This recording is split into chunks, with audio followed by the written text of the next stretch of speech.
Hello YouTube, thanks for that. Um, what I'll talk about my experience with I think she's a counsellor psychiatry lady. Um, background story. This is in year 8 by the way. I've just left year 11, like last Friday was my last day. I'm doing GCSEs and so on. But basically, backstory is for the story with the lady I saw in year 8 is in year 8 because of my autism, which is something I discovered. I don't quite get it or even myself, but basically, from what I understand, it's like part of the brain isn't developed so much with like social interactions, so it's harder to understand um, people and like how their social interactions as well as the whole big thought process being different things and generally seeing the world in a different way. My autism is quite mild. I mean, it is autism, it's not Asperger's, so it's enough to be, for me to be autistic, not Aspergic. But like I had a speech delay for quite a bit. But basically, it mean I found it a lot harder to cope with when I was younger. I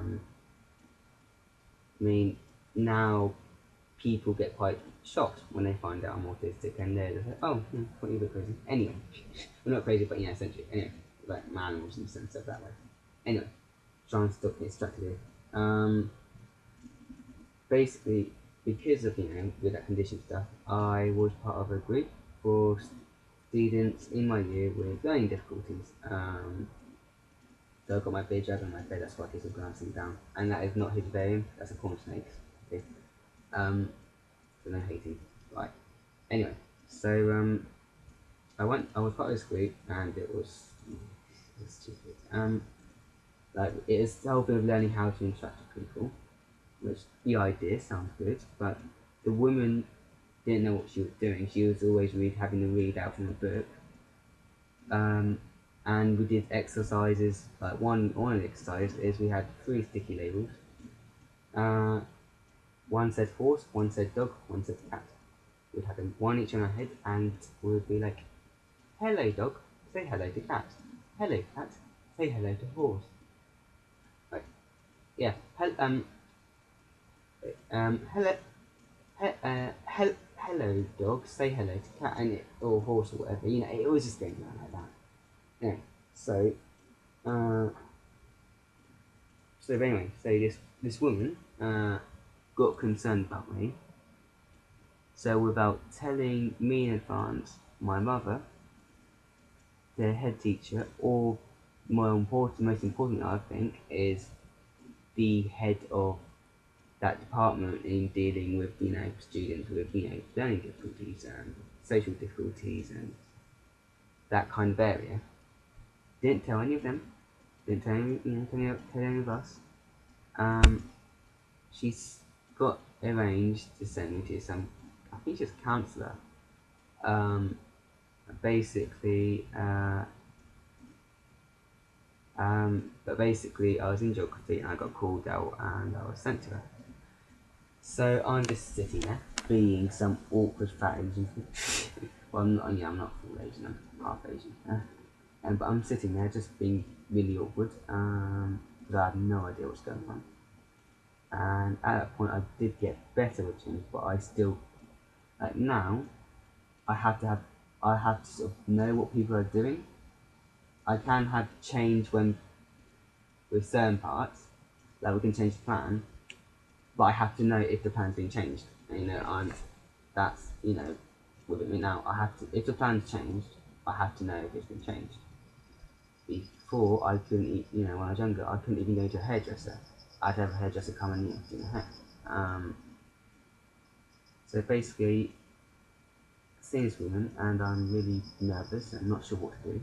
And she has very starey, beady eyes, like coming out of her head. It's really creepy. And she talks to me like I'm a little baby. She's like, "Hello, Matthew. What do you want to talk about?" And I'm like, Nothing.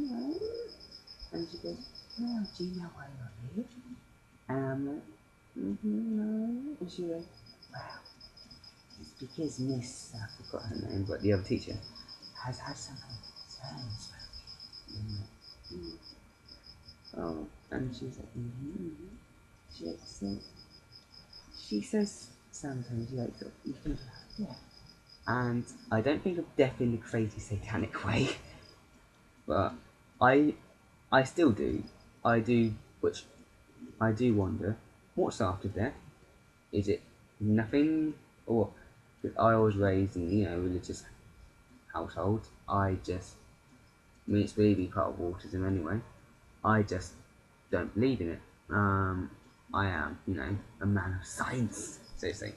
But, basically,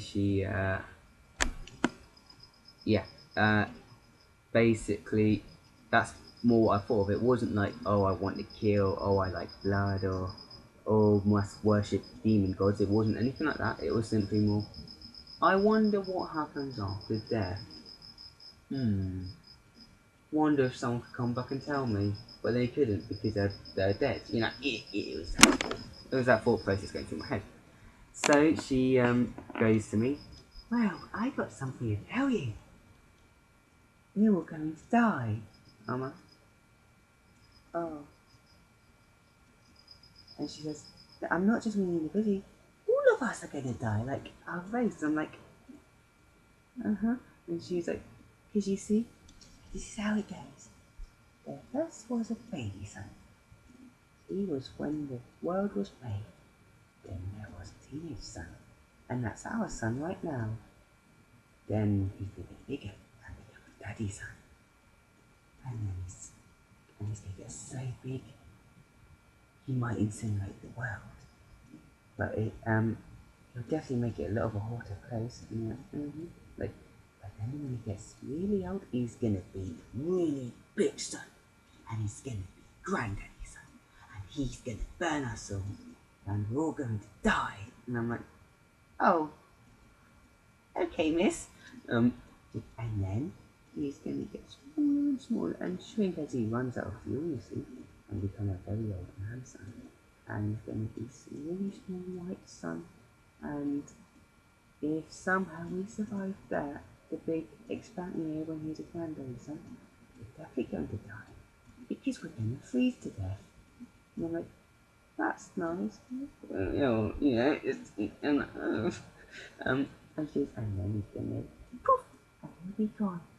And life as we know it will be gone. And she goes, it's like, yeah, it's really creepy. And I'm like, okay. And then she goes, now then, does that make you feel better? And I'm like, she goes, oh, Miss, and then she says, no, I've got a name. He thinks you've got some worries. Because it was more, I did have trouble fitting in, I felt like. Like, I had people I'd get on with at school, but outside of school, I was the kid who couldn't make any friends outside school system. He couldn't make any friends apart from kids 3 or more years younger than him. Yeah, that was me. Okay, that was me up till year 8, start of year 9 a bit. Yeah. Oh yeah. I was up. One of my friends' aunts actually still calls me Bug Boy. Anyway, so and it was more. I felt, I guess, I didn't belong. I knew there was something wrong with me, but I didn't know what was wrong with me at the time. I couldn't understand it, and that people couldn't understand me, and I couldn't understand myself. Like, literally over nothing, I could end up bursting out in tears. And yeah, and I sort of felt like the only one that could understand me was animals. I think it was part of it, and it sort of felt like I had no control. It's all these things. So anyway, she gets a piece of paper, and this is why I'm actually doing this video, because I found this the other day going through my old stuff. She gets a piece of paper and draws this. Right behind the see, it is old. It's like 4 years old. But can you see? That's meant to be me. That's a big pit, and up there's like a ladder. And she joined us, and she goes, "Do you know what this is?" And I'm like, "Hmm." She goes, "That little boy in your shoe. And the reason you're in there is because you're very lonely, and you've got lots of worries, and you are in this boy hole. And do you know what's going to happen to you?" No. Well, yes. It goes, "Well, we're going to get more worries, and more worries. You're going to get more warrior. You're going to get scared. It's going to get more and more until your worry hole gets so deep you can't see the light, and you'll be trapped in there forever until you die." And that's creepy. and yeah, and she was basically saying, "I'm going to die in this worry hole." And she goes, "And we're trying to drop the ladder in for you, but you're never going to reach it. You're going to be desperately trying to scrap out of your hole, but you'll never get out." She actually said, "You'll never get out." It was creepy. Like, and she goes, "You'll never get out of your hole. You'll be trapped in it. Surrounded by all your worries, being crushed by them, and no one will help you because you have too many worries." And yeah, and she goes, "But it's our job to make sure you don't get that far. So we're going to have to drop the ladder in, and we're going to have to get rid of your worries one at a time, and then you're going to be able to reach the ladder and out into the light." Yeah, she sounds like some crazy religious person. No offense, but she. Yeah. Anyway, and then she said, "Isn't it nice seeing you? We'll talk again." And blah blah blah. I go back to geography, and I never saw her again because I told my mum about it, and it distressed me quite a bit. My mum was not particularly happy, and Mummy went to this school. No, but Mum went and told, not Rachel. At least I don't think so. But she went and talked to the woman who's actually very not none of these two I've described, but the woman who like the head of that department area. She was actually very helpful. And she was good at she was good at her job. It was just that I don't think she knew what was going on with this type of stuff, and with like how the other lady was teaching and so on. But she was saying she is quite angry that they did this to me. It should have never happened to me, and she's gonna have a good word with them, and I'm never gonna see them again. And I've never seen them since. The crazy lady, the caller, could be dead for all I know. But I mean, obviously I don't wish she's dead, but that's something I've never seen her since.